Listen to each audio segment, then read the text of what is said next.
Olá pessoal, bom dia, tudo bem? A gente vai iniciar um tópico interessante, importante a respeito do estudo de soluções. Então a gente vai sofisticar um pouco mais a noção de solução, a noção de que você tem um solvente e um soluto e a mistura desses dois vai formar uma solução ou simplesmente uma mistura homogênea ou às vezes uma mistura heterogênea. A gente vai especificar um pouquinho mais. Essa basicamente é a última aula mais descritiva que a gente vai ter para depois entrar numa química um pouco mais quantitativa, uma química que envolve mais cálculos, mais contas a respeito da química de soluções. Muito bem, então vamos lá. Vamos começar aqui com a ideia de uma ideia mais geral de solução. A ideia mais geral de solução tem a ver com uma dispersão. Então, dispersão, a definição aqui, se você vai seguir o meu cursor aqui, ela é dada por uma substância que está disseminada, que está espalhada em outra substância. Então, toda vez que você vai pegar duas substâncias pelo menos, e uma delas vai se espalhar, a palavra se misturar, né? Ela vai se envolver com outra substância, de forma que haja um espalhamento, que haja uma disseminação, você tem aquilo que a gente chama de dispersão. E nós chamamos de disperso a substância que vai se espalhar na outra, aquela que vai se dispersar na outra substância. Assim como nós chamamos de dispersante a substância que receberá a outra substância. Para isso não ficar muito distante daquilo que você lembra, né? Quando a gente chamava de soluto, aquilo que a gente jogava no solvente. Então o disperso está para o soluto, o dispersante está para o solvente. Só para você não se perder nessas denominações. Tá? E o resultado da mistura do disperso e do dispersante é o que a gente chama de dispersão. Né? Assim como a solução, né, que é aquilo que está para a dispersão, era a mistura do soluto com o solvente.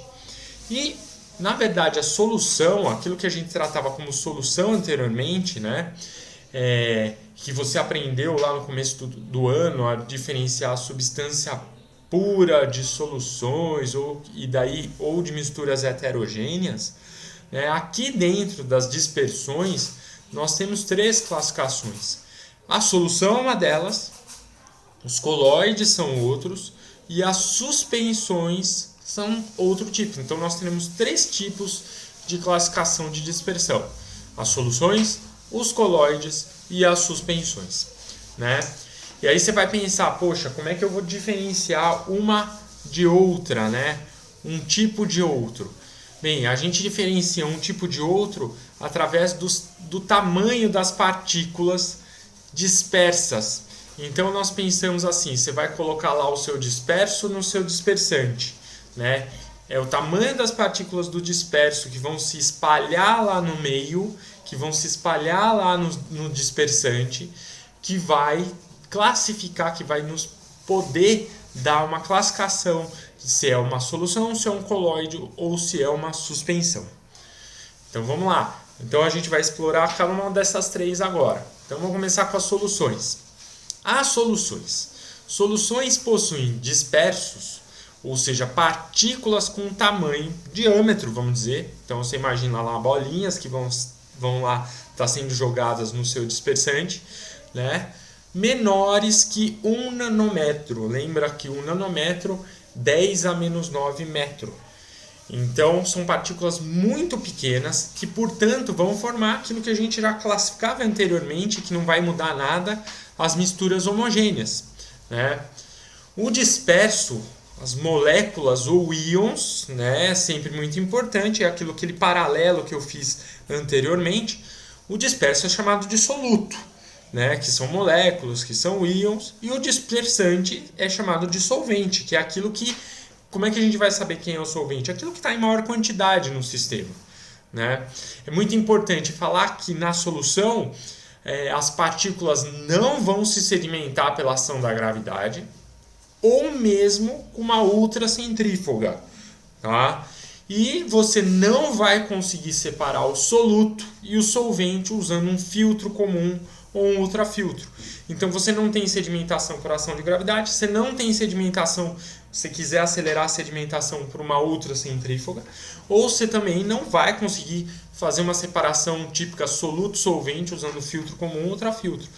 Você precisa fazer uma destilação, por exemplo, uma destilação simples ou às vezes uma destilação fracionada para você poder fazer a separação de partículas que estão lá dispersas lá no seu solvente, partículas tão pequenas com menores que 1 nanômetro, certo?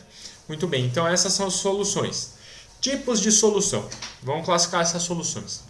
Então nós temos soluções sólidas, como por exemplo as ligas metálicas, né? Você tem o ouro, 18 quilates, o bronze, então o ouro, às vezes 18 quilates é a mistura de ouro, lá dentro tem cobre, lá dentro tem prata, tá? Então você coloca outros metais lá dentro. O bronze, que é uma mistura de cobre e estanho, tá? Você tem misturas, soluções, né, do tipo gasosas. Por exemplo, o ar atmosférico tem nitrogênio, oxigênio, argônio, CO2 e tantas outras. Misturas líquidas, formando soluções em que o solvente líquido, né, que a gente chama, se o solvente líquido é a água, a gente chama de solução aquosa, um clássico. E outros, por exemplo, solvente líquido, e o soluto pode estar em qualquer estado. Né? Eu estou falando água mineral, em que o solvente é água, né? E você tem sólidos lá dentro, tá? Formando água mineral. E mesmo na água mineral a gente pode ter a presença de gases junto com os sólidos. Tá? Nós temos mistura de dois líquidos, como álcool hidratado, água e álcool. Nós temos a gasolina, que é a mistura de octanos aí com álcoois também, que são colocados dentro da gasolina. Você sabe que a gasolina que a gente usa não é 100%, formada pelo isoctano, mas ela tem a presença de álcool dentro. Então, você tem aí misturas sólidas, soluções gasosas e soluções líquidas. Eu acho que dessa parte aí, quando a gente pensa em suspensão, solução e colóides, soluções é o que mais vocês tiveram e têm contato até hoje. O que eu quero agora é aumentar a quantidade de conhecimento de vocês falando dos colóides, tá? Ou dispersões coloidais. Qual é o ponto aqui? O ponto que colóide ou dispersão coloidal, nós sabemos que a olho nu, né? Quando você olha, você parece que o sistema ele é homogêneo, ok? Olha o cursor aqui, tá? Muito bem, só que quando você coloca sob um microscópio mais potente, você vai perceber que as partículas que estão dispersas, né, você vê a presença de mais de uma fase no sistema. E as partículas que estão dispersas no sistema, eles têm um diâmetro, veja, entre 1 nanômetro e 1000 nanômetros. Então, são partículas maiores do que as partículas da solução. É isso que caracteriza as dispersões coloidais ou os colóides. E é isso que faz que, a princípio, o sistema ser homogêneo a olho nu, mas quando você coloca lá um microscópio mais potente, você percebe que não é bem assim. As partículas têm um tamanho maior. E aí você não tem um sistema homogêneo diante do microscópio potente. Tá? O que acontece? Diferente da solução, o disperso consegue se sedimentar quando você usa uma ultracentrífuga. Você, depois de usar a ultracentrífuga, você pode, usando o ultrafiltro, o filtro mais potente, fazer a separação posterior entre as fases que estão compondo o seu sistema. Né? E uma característica muito bacana quando você tem um sistema coloidal é que quando você, por exemplo, vamos olhar essas duas figuras que eu estou colocando aqui, né? A primeira figura aqui, né, você está focando um laser, 2 tubos de ensaio, que tem 2 líquidos aqui. Tá? No primeiro tubo de ensaio, parece que a luz bateu, nada acontece. No segundo tubo de ensaio, você vê o feixe se propagando no sistema aí aquoso. no mesmo desenho, só que é um desenho mais, vamos dizer, lúdico aqui. A gente tem a luz incidindo no copinho aqui, você não vê a luz se propagando aqui dentro, mas aí no segundo copinho você vê a propagação da luz. Isso é uma marca. Se a luz se propaga no meio, ou seja, no sistema e homogêneo que você tem, você vê o feixe se propagando na luz, você tem um efeito que a gente chama de efeito Tyndall. Tá? O efeito Tyndall é um efeito característico de colóides ou dispersões coloidais, o que te faz concluir lá aqui, ó, que o tubo de ensaio à esquerda aqui é formado por um colóide, por uma dispersão coloidal, assim como esse copo à direita aqui no desenho aqui, que eu estou circulando com o meu mouse aqui, também tem de dispersão coloidal.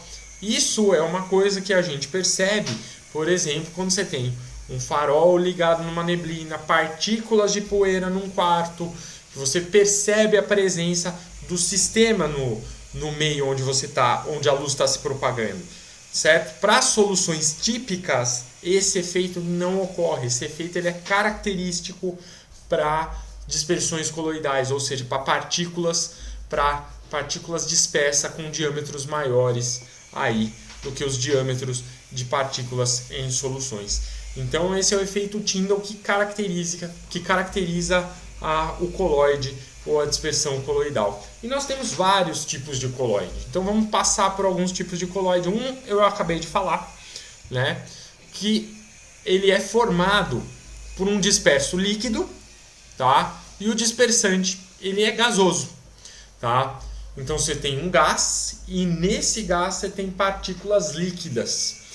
E o exemplo disso é a neblina, o desodorante, tá? E esse tipo de sistema a gente chama em que o dispersante é gasoso e o disperso é líquido, né? As partículas são líquidas que estão distribuídas no meio, a gente chama de aerossol líquido, tá? Então lembrar que a neblina e o desodorante são aerossóis líquidos, tá? Nós também temos aerossóis sólidos. De novo, o dispersante vai ser o gás, ó.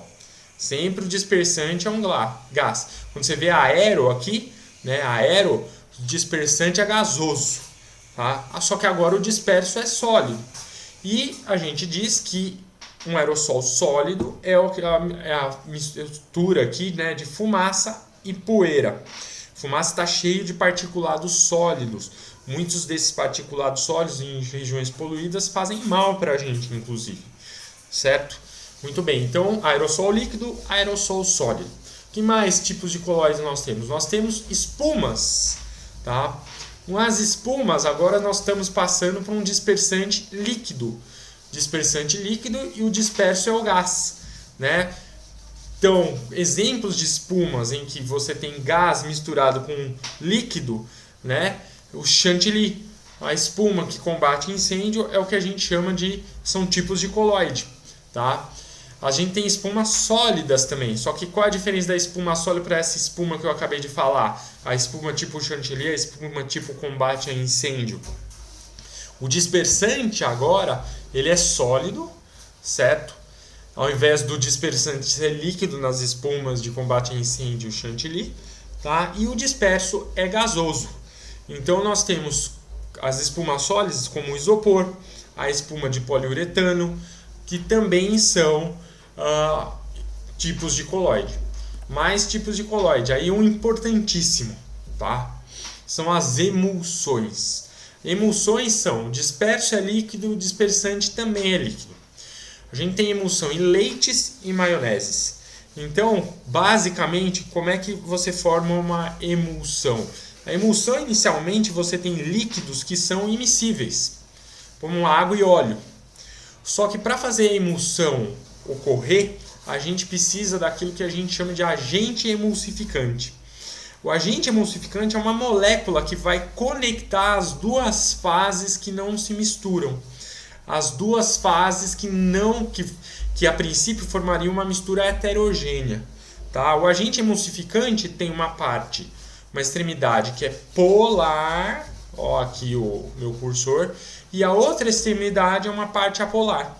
Então, o agente emulsificante ele vai conectar por exemplo, a água, que é polar, na parte que é polar do agente emulsificante, e a parte apolar do agente emulsificante vai conectar com o óleo e vai formar, pelo menos a olho nu, uma única fase para a gente, formando um colóide, que é o que a gente chama, no caso aqui, como você tem dois líquidos, a gente vai chamar especificamente de emulsão. Então, isso daqui já apareceu várias vezes em questões. Lembrar que emulsão, maionese é uma emulsão, tá? É um tipo coloidal muito importante aí, certo? Muito bem. E nós temos mais outros dois tipos de colóide que eu quero comentar, que são os sóis e os géis, né? O sol, agora nós temos um dispersante líquido e um disperso sólido. Qual clássico sol que vocês têm?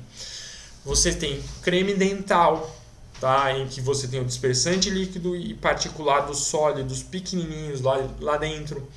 Tintas, né? As tintas para você pintar casa e tudo mais, para você pintar usados para fazer pintura em quadros, são exemplos de sol, tá? Agora, gel, que também são colóides, você tem o disperso, é líquido, e o dispersante, ele é sólido, tá? O exemplo que a gente tem de gel são geleias, tá? E gelatinas. Geleias e gelatinas são tipos de gel, tipos de géis coloidais, tá? É importante falar que a gelatina, né, ela inicialmente, antes de ir para a geladeira, isso é interessante, né? Antes que você fique com dúvida, né? Quando você coloca um dispersante líquido, você vai preparar a gelatina. O dispersante líquido, você coloca o pozinho lá dentro, ele é um sol.